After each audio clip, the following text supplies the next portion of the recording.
मी अनंत नारायणराव जावळे, माजी कृषी संचालक, महाराष्ट्र राज्य, पुणे. आम्ही ह्या खजूर लागवडीकडे का वळलो त्याला एक कारण आहे की मराठवाड्यामध्ये महत्त्वाचं पीक मोसंबी आहे, परंतु मोसंबीला डायजॅकसारखा एक घनघोर रोग असल्यामुळं मोसंबी साथ देत नाही. म्हणून एखादं मोसंबीला पर्यायी पीक म्हणून काय घेता येईल का आपल्याला, म्हणून आम्ही ह्या खजूर पिकाकडे वळलेलो आहोत. शिंदी वर्गामधलं हे पीक आहे. आपल्या भागामध्ये मोठ्या प्रमाणात शिंदीचे झाडं देखील आहेत, म्हणून आम्ही विचार केला की नक्कीच हे पीक देखील आपल्याकडे येऊ शकतो.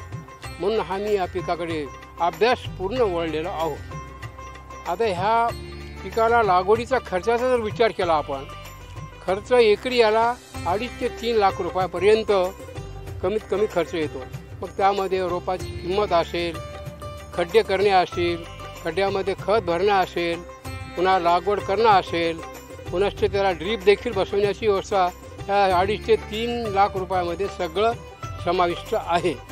लागवड खर्च जरी जास्त असला तरी नंतरचा खर्च मात्र याला नगण्य आहे. एका एकरामध्ये आपल्याला एकूण 60 रोपे लागतात.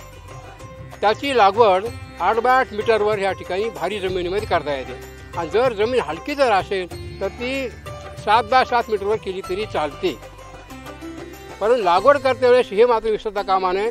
1 बाय 1 मीटरचा खड्डा करून त्याच्यामध्ये व्यवस्थितरित्या शेणखत, बुरशीनाशक, कीटनाशक वेल मिक्स करून त्या खड्डा भरणे आवश्यक आहे. आपण नंतरची मॅनेजमेंट जर पाहिली ह्या पिकामध्ये तर फक्त याच्यामध्ये आपल्याला पाणी व्यवस्थापन, खत व्यवस्थापन आणि कीड व रोग व्यवस्थापन या तिन्ही बाबी प्रामुख्याने पाहाव्या लागतात. पाणी व्यवस्थापन आपल्याला ह्या पिकासाठी ठिबकच्या माध्यमातून चांगल्या रीतीने पाणी देऊ शकतो. आणि याचा जर हंगामाचा विचार जर केला, आपल्याला पावसाळ्यामध्ये याला जर लागलंच तर पाणी द्यायची आवश्यकता आहे आणि नंतर पाण्याची आवश्यकता नाही आहे. उन्हाळ्यात मात्र आपल्याला त्याच्या आवश्यकतेनुसार, गरजेनुसार पाणी आपण मात्र ठिबकद्वारे आपण या पिकाला देतो. खताच्या बाबतीत आपण ह्या पिकासाठी शेणखताचा अंतर्भाव मोठ्या प्रमाणावर केलेला आहे. त्याचबरोबर रासायनिक काही प्रमाणामध्ये आपण दिलेले, परंतु हे कॅल्क्युलेटेड डोसेस आहेत.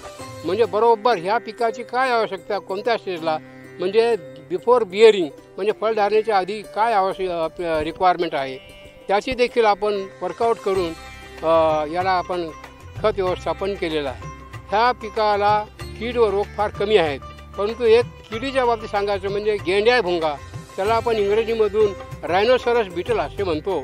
हा गेंड्या भुंगा लागवड केल्यानंतर रोपावस्थेमध्ये त्या झाडाचा क्राऊन म्हणजेच आपल्याला कवळा शेंडा खाऊन टाकतो. त्याला खूप जपणं आवश्यक आहे. त्यासाठी आपल्याला दररोज बागेला आपण पर्सनली व्हिजिट करून गेंड्या भुंग्याचा प्रादुर्भाव आहे किंवा नाही हे आपल्याला चांगल्या प्रकारे ओळखता येतो. आणि ज्या ठिकाणी प्रादुर्भाव असेल त्या ठिकाणी क्लोरोपायरिफॉस म्हणजे एक फ्युमिगंट आहे, त्या फ्युमिगेशनच्या ॲक्शनमुळे हा गेंड्या भुंगा बाहेर येऊन आल्यानंतर आपण मेकॅनिकली त्या भुंग्याला मारतो. ह्या गेंड्या भुंग्यापासून बागेचं संरक्षण जर केलं, बाकी किडीच्या बाबतीत कोणत्याही किडीपासून ह्या पिकाला भीती नाही आहे. रोगाच्या बाबतीत सांगायचं म्हणजे ग्रायफेला नावाचा फंगस म्हणजे बुरशीजन्य रोग, तो काय तेवढा हानिकारक नाही. नवीन पानावर हा रोग येत नाही, परंतु जुन्या पानावरती हा रोग येतो. जरी जुन्या पानावर जरी आला तर याचा परिणाम पिकावर काही होत नाही. लागवड केल्यानंतर ह्या पिकाला फळधारणा 3 वर्ष पूर्ण झाली की 4थ्या वर्षी आपण पीक घ्यायला गेलं तर साधारणपणे एका झाडाला आपण ॲव्हरेज सरासरी धरलं तर एका घडाला समजा 7.5च्या प्रमाण किंवा 10 किलोच्या हिशोबाने जर धरलं तर 25 ते 30 किलो चांगल्या प्रकारे फळं मिळू शकतात. आणि मार्केटिंग देखील याच्यामध्ये आम्ही आमच्या परीने या ठिकाणी एक स्ट्रॅटेजी या ठिकाणी मार्केटिंग स्ट्रॅटेजी देखील या ठिकाणी अवलंबलेली आहे. खरोखरच आम्हाला हे पीक विचारपूर्वक आणि अभ्यासपूर्वक त्याची लागवड केल्यामुळं आम्हाला फायदेशीर ठरतं असा एक सुखद अनुभव आज आम्हाला चांगल्या प्रकारे आलेला आहे.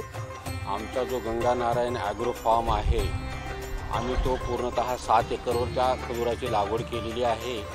आणि त्या 7 एकरपासून निघणारं उत्पन्न आम्ही त्यापैकी 80% मार्केटिंग ही आमची गंगा नारायण फार्म या इथूनच करत असतो.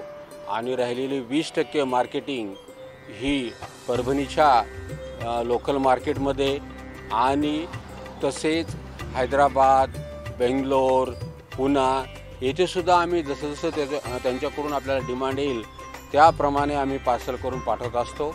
आणि आमच्या खजुराची चव चांगली असल्यामुळे वेगवेगळ्या ठिकाणाहून मागणी येते आणि मागणी येत असल्यामुळे जास्तीत जास्त आमची मार्केटिंग होते। सर्वसाधारणपणे रोजची मार्केटिंग ही 10,000 पासून ते 40,000पर्यंत जाते। एवढं आमचं मार्केटिंगचं इथं पूर्ण हब डेव्हलप झालेला आहे। जवळपास मराठवाड्यात आणि महाराष्ट्रात सुद्धा आमचे खजूर चांगले प्रसिद्ध झालेले आहेत। हैदराबादला आमचे खजूर गेलेलेच आहेत।